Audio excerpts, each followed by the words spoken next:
Todos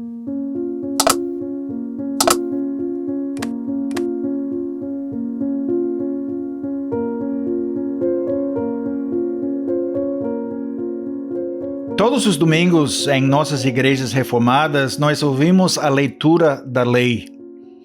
Ouvimos os 10 mandamentos, as 10 palavras da aliança, no início do culto matutino, como uma parte essencial da nossa liturgia.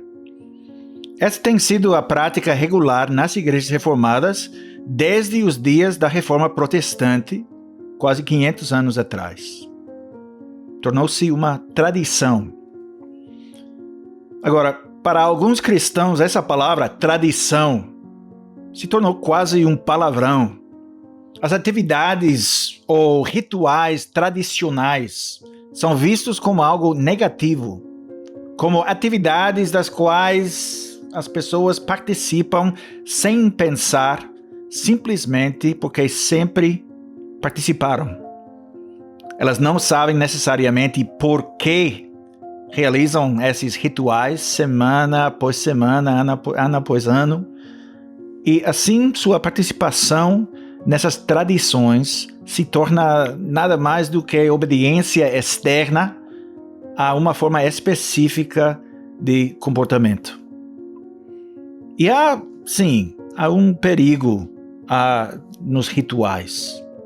Quando esquecemos por que fazemos as coisas que fazemos, por que certas atividades regulares, como a leitura da lei de Deus, são feitas repetidas vezes, podemos fazer essas coisas sem pensamento, sem ser afetados de forma alguma, simplesmente porque isso é da maneira que sempre fizemos.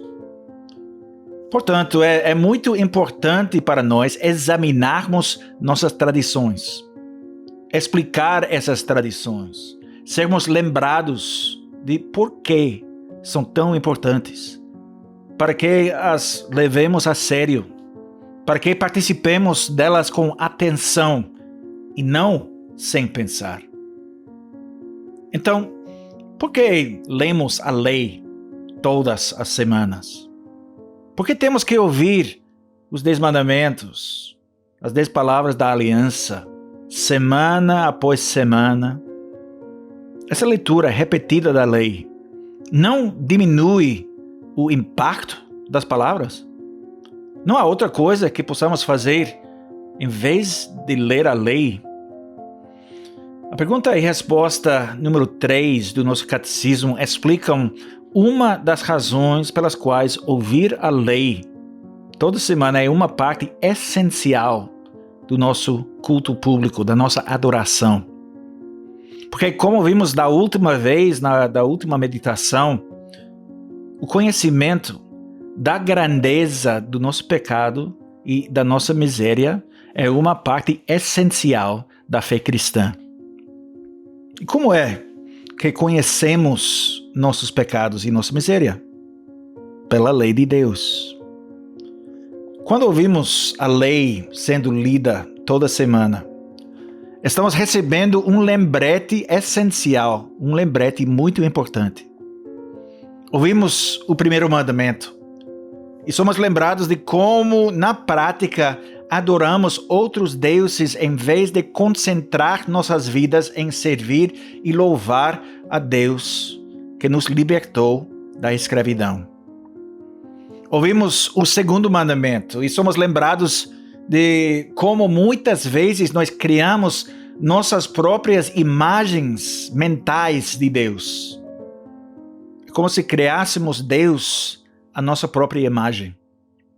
Vivemos como se Deus existisse para nosso benefício, como se Ele só tivesse os atributos com os quais estamos confortáveis, e não aqueles atributos que não gostamos muito.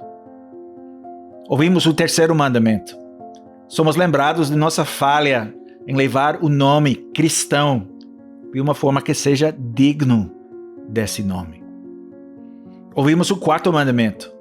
Somos lembrados no próprio dia do Senhor de como muitas vezes não valorizamos o dia de descanso o dia de adoração, como deveríamos.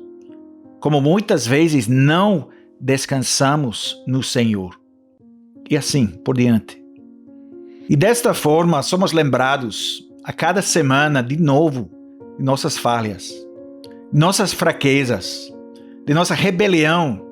E rebelião, às vezes, deliberada contra o Deus que nos resgatou, que nos libertou do pecado.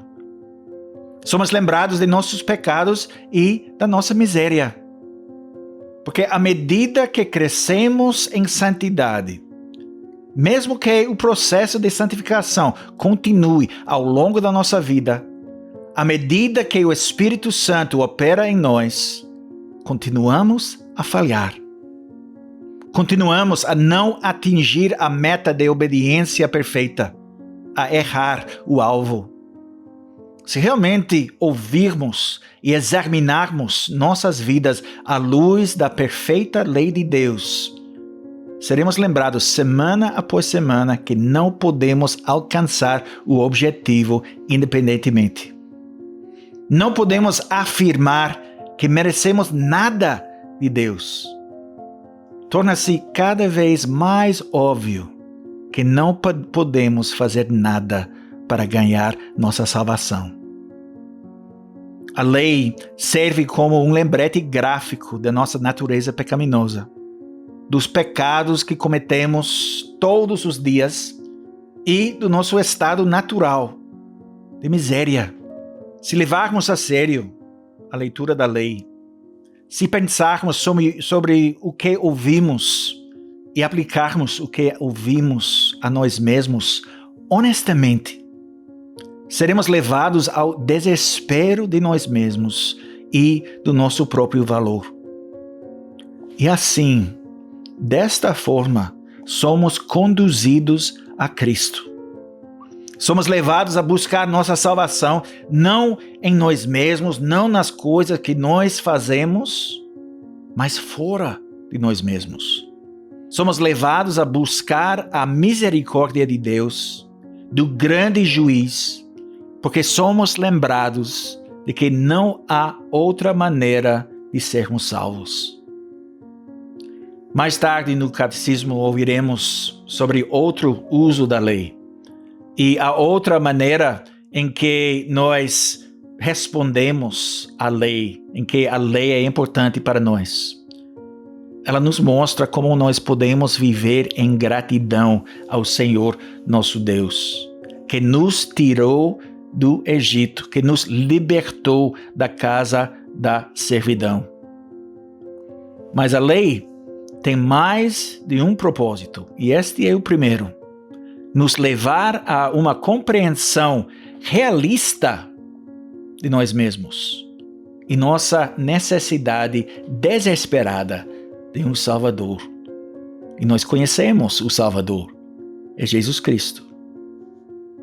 Portanto, da próxima vez que ouvir a lei sendo lida, ou da próxima vez que ler a lei pessoalmente, lembre-se de como é importante ser lembrado da perfeição e da santidade, da justiça de seu Deus, de seus requisitos justos e de como precisamos confiar em sua graça e nunca em nós mesmos. Porque por meio da lei de Deus, sabemos algo essencial: nossos pecados e nossa miséria.